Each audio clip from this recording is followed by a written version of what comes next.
Welcome po muli sa Philippine Weather Trivia. Again, para po sa mga bago sa channel na to, ako nga po muli si Alvin Pura, isang meteorologist at ang inyong weather tito. So nandito na nga po ang ating ikalimang bagyo ngayong taon at ang ating unang bagyo ngayong buwan ng Hunyo, ang bagyong Esther. Ito po yung binabantayan nating low pressure area sa labas ng ating area of responsibility.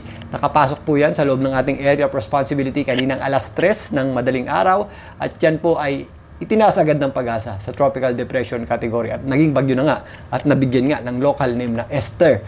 Ang bagyong Esther po ay may taglay na lakas na hangin na nasa 45 kilometers per hour malapit sa kanyang gitna at kung minsan may mga pagbugsok maabot sa 55 kilometers per hour.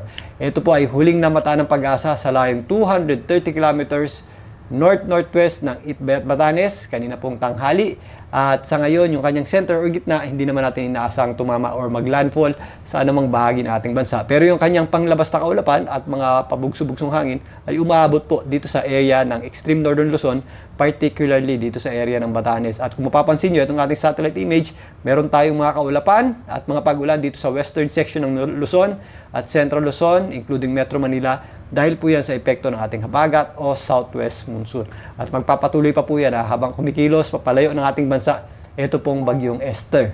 So narito naman ang official forecast track ng Pag-asa para sa bagyong Esther. Pinapakita nga dito na yung kanyang center or gitna ay hindi magla-landfall or tatama sa lupa. Yan po ay kikilos lamang pahilagan silangan at palabas ng ating area of responsibility at maaaring bukas madaling araw hanggang bukas ng umaga, ito po ay nasa labas na ng ating area of responsibility. So saglit lamang po ang bagyong Esther sa loob ng ating area of responsibility. Posible po yung lumakas banda dito na sa may western section ng southern Japan.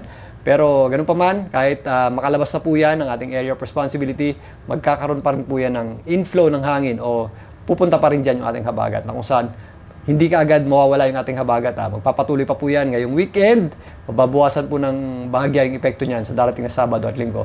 Pero nonetheless, affected pa rin po tayo ng habagat o southwest monsoon hanggang sa susunod na linggo. Samantalang, ito pong kulay orange, yan po yung kanyang panglabas na wind field o nandyan po yung ating hangin na directly associated dito sa bagyong Esther.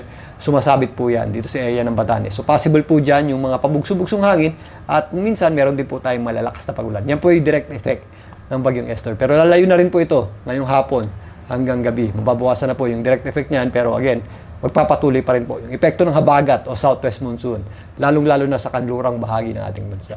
Talakayin naman natin yan. So narito po ang pagtayaan ng Pag-asa para sa mga posible nating pag-ulan na maaring idulot nitong habagat, which is hinihila nga o pinapalakas nitong bagyong Esther. Mostly yung ating concentration ng pag-ulan ay nandito sa western section o yung kanlurang bahagi o yung mga nakaharap sa West Philippine Sea ng central at northern Luzon. Possible po yung ating mga itong kulay orange, yan po ay heavy at kuminsan intense rains sa mga ilang areas ng Pangasinan, La Union, kasama po dyan ang Zambales. So mostly western section ng Central at western section ng Ilocos region.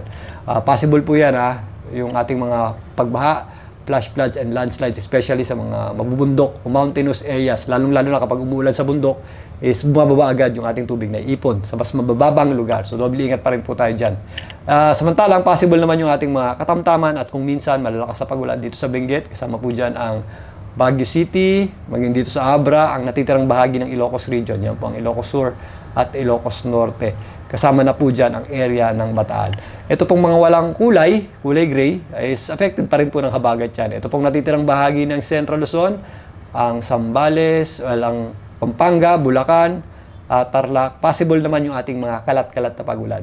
Ibig sabihin po niyan, buong araw, maghapon, magdamag, maula po yung panahon natin. Minsan, nagpapakita yung ating araw, pero mataas po yung ating tsansa ng pag-ulan. At anumang oras sa maghapon, possible po tayong makaranas ng kalat-kalat nga. So, spread out through the day yung ating mga pag-ulan dito po sa Central Luzon, including Metro Manila. Kung mapapansin nyo, maula po yung panahon natin at paminsan-minsan, meron tayong mga kalat-kalat na pag-ulan.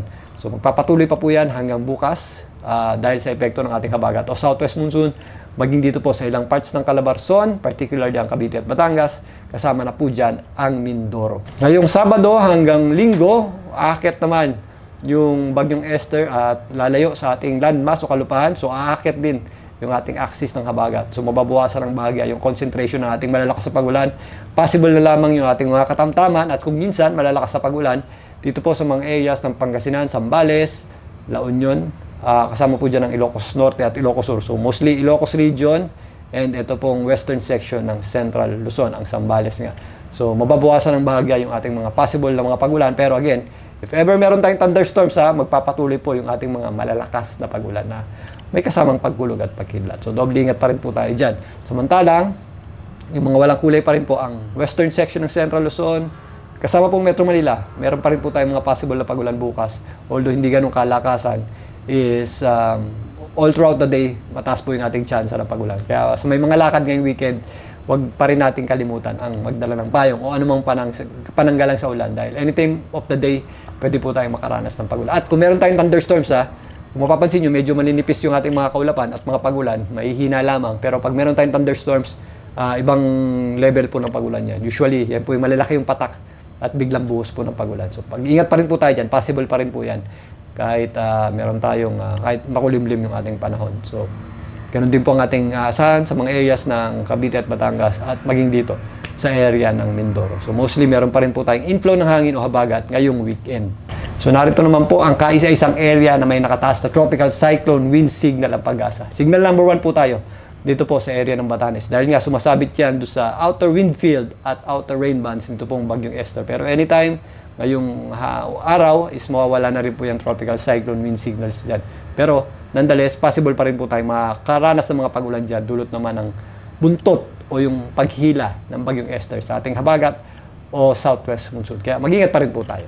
So in summary, yung ating mga nararanasang pagulan, particularly dito sa western section ng Luzon, ay epekto po ng habagat o southwest monsoon. Hindi po yan epekto ng bagyong Esther. Indirect effect po yan sa pagdaan ng bagyong Esther dito sa kanto ng ating area of responsibility. At gaya nga ng inaasahan, kapag naging bagyo na nga at umakyat pa ang bagyong Esther, ayan, nadagdagan nga yung ating mga pagulan dito po sa western section ng Luzon. Kasama po dyan ang Metro Manila. Hindi natin nabanggit kanina ang natitirang bahagi po ng Luzon, ang Bicol Region, ito pong Palawan, maging ang malaking bahagi ng Visayas at ang area po ng Mindanao. Wala pong epekto dyan ang bagyong Esther, wala rin pong epekto or mahina po ang epekto ng habagat dyan o southwest monsoon. Maliwalas po, relatively maganda yung panahon natin dyan. Nagpapakita po yung ating araw. Medyo malinsahan pa rin sa hapon hanggang tanghali, tanghali hanggang hapon.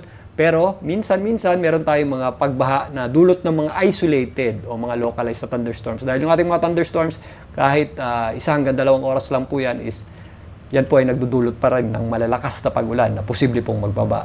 Lalong-lalo na sa mga areas dyan po sa may Mindanao. Meron tayong mga news na nagpapabaha yung ating mga thunderstorms yan, yung ating mga afternoon showers at thunderstorms. Kaya kahit sumisikat po yung ating araw, doble ingat pa rin po tayo, lalong-lalo na po dito sa western section ng Mindanao.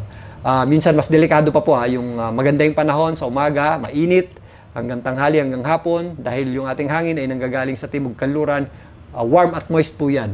Favorable po sa pagbuo ng ating mga thunderstorms. Kaya pagdang hapon hanggang gabi, medyo malawak po yung ating mga thunderstorm clouds at malalakas talaga yung buhos ng pagulan yan. So, paghandaan din po natin dyan.